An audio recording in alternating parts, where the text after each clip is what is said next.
B48 news Gujarat હવે જોઈએ અગત્યના સમાચાર।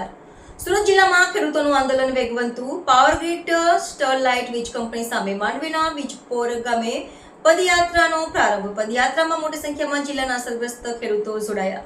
સુરત જિલ્લાના ખેડૂતો છેલ્લા ઘણા સમયથી આંદોલન કરી રહ્યા છે। સુરત જિલ્લામાંથી પસાર થતી 765 કેવી પાવર ગ્રીડ અને સ્ટરલાઇટ વીજ કંપની દ્વારા ખેડૂતોની જમીન સંપાદન કરવામાં આવી રહી છે। આ લાઇન કચ્છના ખાવડાથી નવસારી બાયસર સુધી જઈ રહી છે, જે વીજ લાઇન સુરત જિલ્લાના કામરેજ, બારડોલી, માંગરોળ, ઓલપાડ સહિતના તાલુકામાંથી પસાર થઈ રહી છે। વાણિજ્ય વ્યવસાય માટે ખેડૂતોની મહામૂલી જમીન કોડીના ભાવે સંપાદન કરવામાં આવી રહી છે।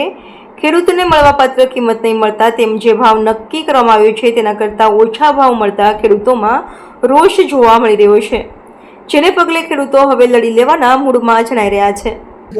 મારું નામ મનીષ પટેલ છે। હું પલસાણા તાલુકાના ગાંગપુર ગામનો વતની છું અને અસરગ્રસ્ત ખેડૂત છું। હાલમાં પાવર ગ્રીડ અને સ્ટરલાઇટની જે વીજ લાઈનો 765 કેવીની જઈ રહી છે આ વિસ્તારમાંથી, તો ખેડૂતોએ સરકારને એ ડિમાન્ડ કરી હતી અને પાવર ગ્રીડ કંપનીને કે જે બજાર મૂલ્ય છે એ મુજબ ખેડૂતોને વળતર મળવું જોઈએ, કારણ કે જમીનનું ડિવેલ્યુએશન જે થાય છે એ ખેડૂતો જે અસરગ્રસ્ત ખેડૂતો છે એ ભવિષ્યમાં ખેતી સિવાય એ જમીનમાં કશું કરી નથી શકવાના, તો એમને ડિવેલ્યુએશન માટે યોગ્ય વળતર આપવામાં આવે એવી ડિમાન્ડ હતી।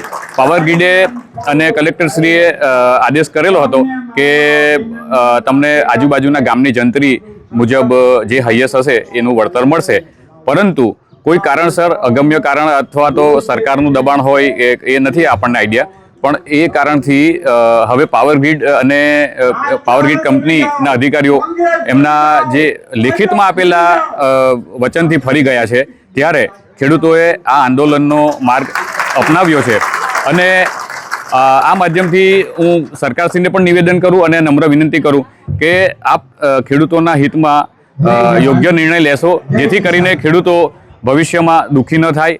અને જો અમારી જે ડિમાન્ડ છે ખેડૂતોની એ જો માનવામાં નહીં આવે તો ભવિષ્યમાં આનાથી પણ મોટા આંદોલનો અમે કરીશું। રમેશ પટેલ, પ્રમુખ દક્ષિણ ગુજરાત ખેડૂત સમાજ।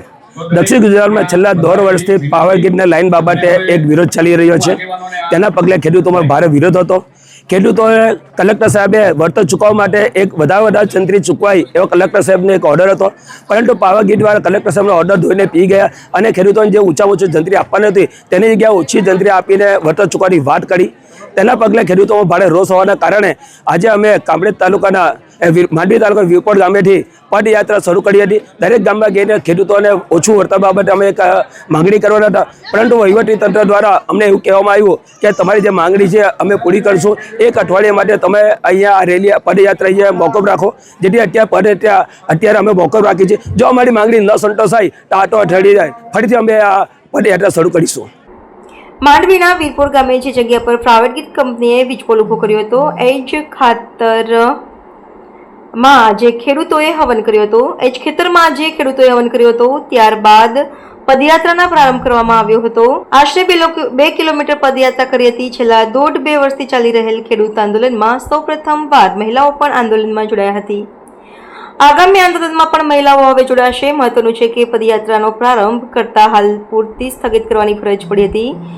જિલ્લા કલેક્ટર દ્વારા ખેડૂતોની બેઠક માટે બોલાવતા હાલ કુદરતી પદયાત્રા સ્થગિત કરી છે।